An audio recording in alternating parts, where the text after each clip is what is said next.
નમસ્કાર દર્શક મિત્રો, પંચાયત સમાચાર 24 માં આપનું સ્વાગત છે। સિંગોડામાં બનેલ દુર્ઘટના બાદ મૃતક દીકરીને શ્રદ્ધાંજલિ પાઠવવા માટે આમ આદમી પાર્ટી દ્વારા દાહોદ નગરપાલિકા ચોકથી કેન્ડલ માર્ચનું આયોજન કરવામાં આવ્યું।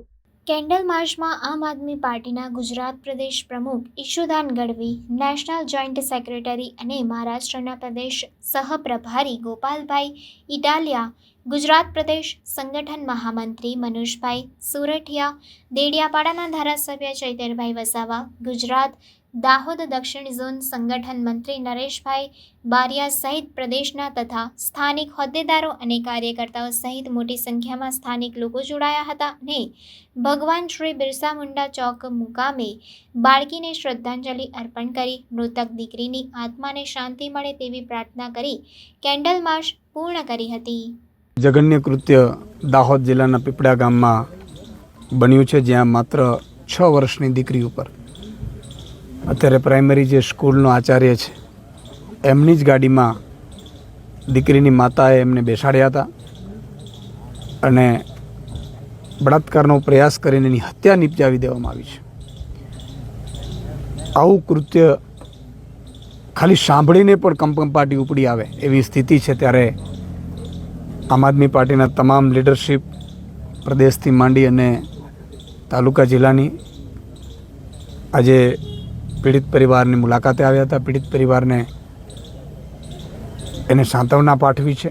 સાથે સાથે પીડિત પરિવારની જે માંગણી છે કે તુરંત આરોપીઓને ફાંસીની સજા આપવામાં આવે। બીજું કે આ સ્કૂલના બીજા ટીચર્સ પણ કંઈ બોલવા તૈયાર નથી, કહેતા નથી, મળવા નથી આવતા, અહીંયા આવ્યા નથી, એ અર્થમાં પણ ઊંડાણપૂર્વક તપાસ થાય અને એમને 50 લાખ રૂપિયા વળતર મળે આ દીકરીને પાછળ, એવી એમની માંગ છે, જેને આમ આદમી પાર્ટી પણ એક માંગ કરી રહી છે કે આમને ન્યાય મળવું જોઈએ। તુરંત આમને ફાસ્ટ ટ્રેક કોર્ટમાં કેસ ચલાવી અને ફાંસીની સજા થાય એ કામગીરી તુરંત કરવી જોઈએ।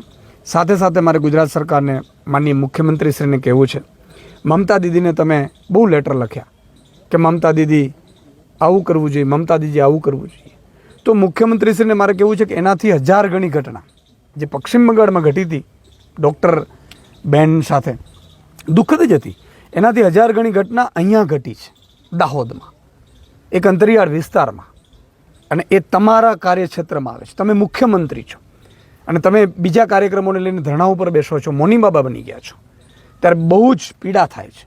આજે આ પરિવારને તમારા સાંત્વનાની જરૂર છે, એક એક્શન લેવાની જરૂર છે, તમારી પાસેથી અપેક્ષા રાખી રહ્યું છે, વળતરની અપેક્ષા રાખી રહ્યું છે।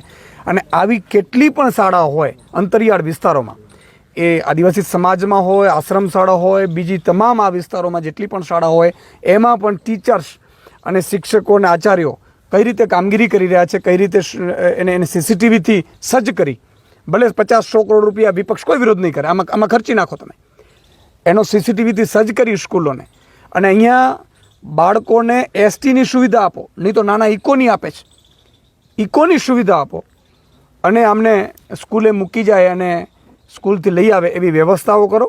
આ બાળકોને ભણવું છે, એ આપણે ભણવા નથી કરતા ને આપણે ખોટા બીજા રાજ્યોને મુખ્યમંત્રીને પત્ર લખીએ છીએ, એમાં આપણા રાજ્યનું કંઈ સારું નથી થવાનું। એટલે મારી વિનંતી છે મુખ્યમંત્રીશ્રીને કે મોના બાબાનું મૌન તોડો અને આમની માટે એક અવાજ ઉઠાવો।